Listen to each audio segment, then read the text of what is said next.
I don't need you anymore. My husband said it in front of 300 parliament members. Then he slid the divorce papers across the table. Right there, under the bright lights, in front of the entire nation. People expected tears, anger, begging. I just stared at the papers and smiled. I signed them without a single word.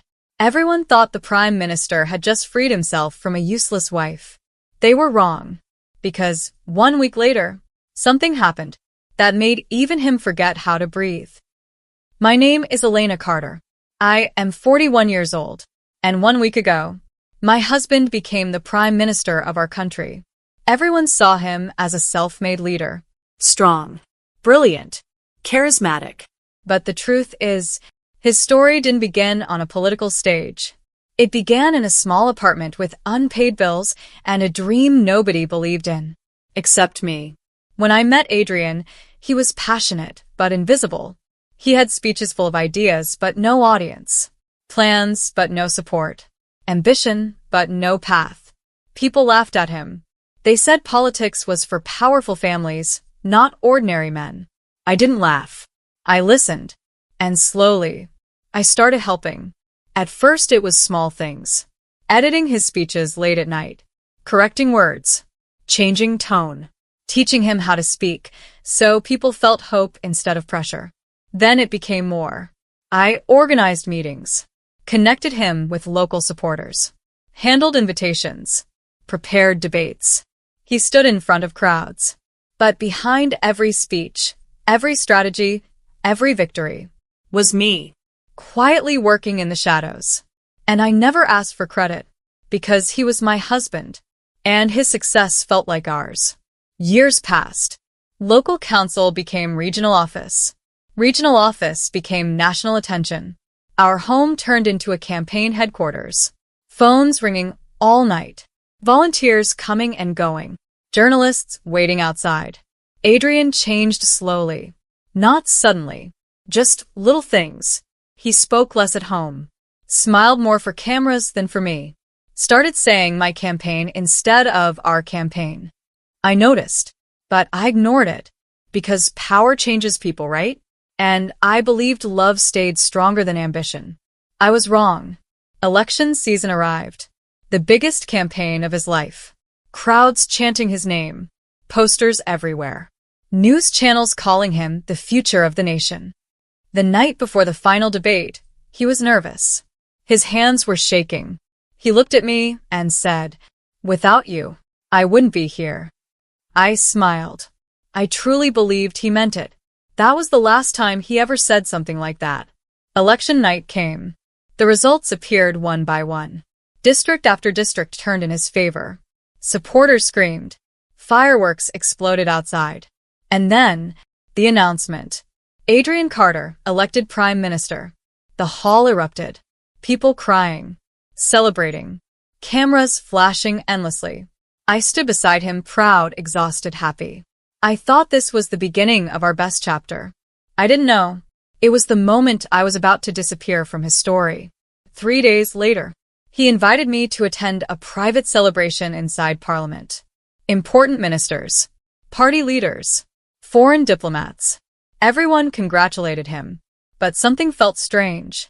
Adrian barely looked at me. His advisors surrounded him constantly, whispering, watching me, the woman who had been there from the start. Then suddenly, he asked everyone to take their seats. The room grew quiet. He stood at the head of the long table and called my name, Elena. His voice sounded formal, cold, not like a husband speaking to his wife, more like a leader addressing a stranger. A folder appeared in his hand, white papers, official stamps. He dropped them in front of me, hard. The sound echoed across the table. Then he looked straight at me and said, "I don't need you anymore." The room froze. He continued, his voice calm, almost bored. "You don't fit my life now. A prime minister needs a different image." A few people lowered their eyes. Others pretended not to listen. But everyone heard it. Everyone watched. I looked down slowly. Divorce agreement. 300 political leaders. Cameras. Witnesses. No warning. No private conversation. Just public humiliation. Served perfectly, like a political announcement. I felt every gaze burning into me, waiting for tears, for anger, for me to beg. Instead, I lifted my head and smiled, because in that moment, I understood something Adrian didn't. He thought power came from a title. He believed becoming prime minister made him untouchable. He had no idea what had actually been protecting him all these years. I picked up the pen, signed my name calmly, and slid the papers back to him. Only one thought crossed my mind. You just destroyed the only person who kept your world standing. Adrian didn't even look surprised. He expected tears, arguments, a scene. Instead, I stood up quietly. The chair scraped against the floor. 300 powerful people watched me walk away from the prime minister without saying a single word. Behind me, applause started again. Music returned. Celebration continued, as if I had never existed. Outside Parliament, cameras flashed. Reporters rushed toward me. Mrs. Carter, how do you feel? Did you know about the divorce? Was the marriage already failing? I smiled politely. No comment. Then I entered my car and left. That was the last moment the country saw me as the Prime Minister's wife. The next morning, headlines exploded. Prime Minister announces divorce hours after victory. Experts talked about image change. Political analysts praised his bold decision. Social media called me the woman left behind. According to everyone, I had lost. Adrian moved fast. Within days, a younger public figure appeared beside him at events.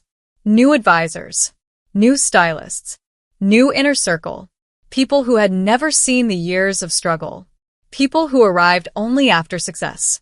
He looked confident on television, untouchable, like a man finally free. I didn't call him. I didn't argue. I didn't defend myself. Instead, I went home, a quiet house outside the city. For the first time in years, my phone wasn't ringing every minute. No campaign meetings. No emergency speeches. No late-night crisis planning. Just silence. And honestly, it felt strange. I opened a drawer in my office. Inside were notebooks, files, old schedules. Years of work. Every step of his rise written carefully. I closed the drawer again. Not yet. 7 days passed. Exactly 7. On the 8th morning, the first crack appeared. I saw it on the news while drinking coffee. A reporter spoke quickly. Several major donors have postponed scheduled meetings with the Prime Minister's office. Small headline. Easy to ignore. But I noticed. Because those meetings never used to be postponed. They were always confirmed weeks in advance. Always. That afternoon, another update appeared. An international summit invitation suddenly delayed. Officials called it administrative review. Strange. Very strange. Adrian's government dismissed it as routine. But I knew better.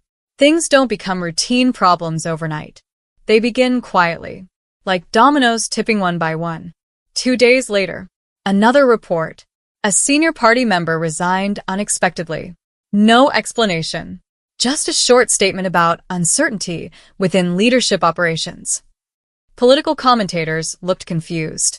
They couldn't understand why support around the new prime minister felt unstable. After such a huge victory, that evening my phone rang. An unknown number. I stared at the screen for a moment, then answered. A familiar voice spoke carefully. Mrs. Carter, we were wondering if you're returning to work soon. I almost smiled. They weren't asking about my feelings. They were asking if I was coming back. I replied softly. I'm no longer part of the administration. Silence filled the line. Then the person said quietly, I see. They hung up, and I knew the message had already begun spreading. Meanwhile, Adrian appeared on television more often. His smile looked tighter now. His answers shorter. Journalists started asking uncomfortable questions. Funding delays. Cancelled meetings. Policy negotiations slowing down. Nothing dramatic. Just small problems. But small problems grow fast in politics. Late that night, another call reached me. This time from someone inside Parliament. Their voice lowered to a whisper. Things are different here since you left. I didn't ask what they meant. I already understood. For years, I had handled conversations nobody noticed, calmed tensions nobody saw, connected people who refused to work together. Without that invisible work, the machine began shaking. I turned off the television. The room was quiet again. Outside, the city lights glowed. Somewhere across town, Adrian was probably sitting in the Prime Minister's office, wondering why victory suddenly felt heavier. And for the first time since signing those papers, I allowed myself a deep breath. Not revenge, not anger, just acceptance. Because I hadn't taken anything from him. I had simply stepped away. 3 nights later, Adrian called me for the first time since the divorce. His voice didn't sound like a prime minister anymore. It sounded like a man realizing something was terribly wrong. I stared at the phone for a few seconds before answering. Hello? There was silence on the other side. Then his voice came, lower than I had ever heard it. Elena, we need to talk. Not how are you? Not I'm sorry. Straight to urgency. I leaned back in my chair. What happened? I asked calmly. He exhaled sharply. Meet me tomorrow. Please. That single word told me everything. Please. Adrian Carter never said please. The next morning, I arrived at a private government office. No cameras. No reporters. Just security guards pretending not to recognize me. Inside, Adrian stood near the window. He looked different. Tired. His confident posture gone. When he turned around, I saw it clearly. Fear. Elena, he said quickly, walking toward me. I don't understand what's happening. I said nothing. He continued speaking fast. Donors stopped answering calls. International meetings are being postponed. Party leaders are questioning decisions. People I trusted won't even return messages. His voice cracked slightly. It's like everything is falling apart at once. I watched him quietly. The same man who had humiliated me in front of the nation, now searching for answers. Finally, he asked, Did you do something? I smiled gently. No. And that was the truth. I hadn't attacked him. I hadn't exposed him. I hadn't taken revenge. I had only done one thing. I stepped away. I walked slowly around the room. You remember the early years? I asked. When nobody wanted to meet you? He frowned. What does that have to do with this? I continued calmly. Who arranged your first donor dinner? He didn't answer. Who convinced rival groups to sit at the same table? Silence. Who handled crises before they reached the media? His eyes slowly changed. Understanding beginning to form. I stopped in front of him. Adrian, power isn't the chair you sit in. I paused. It's the people who choose to support you. He swallowed.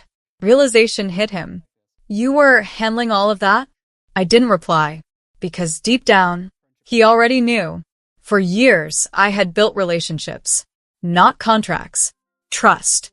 People worked with Adrian because they trusted me.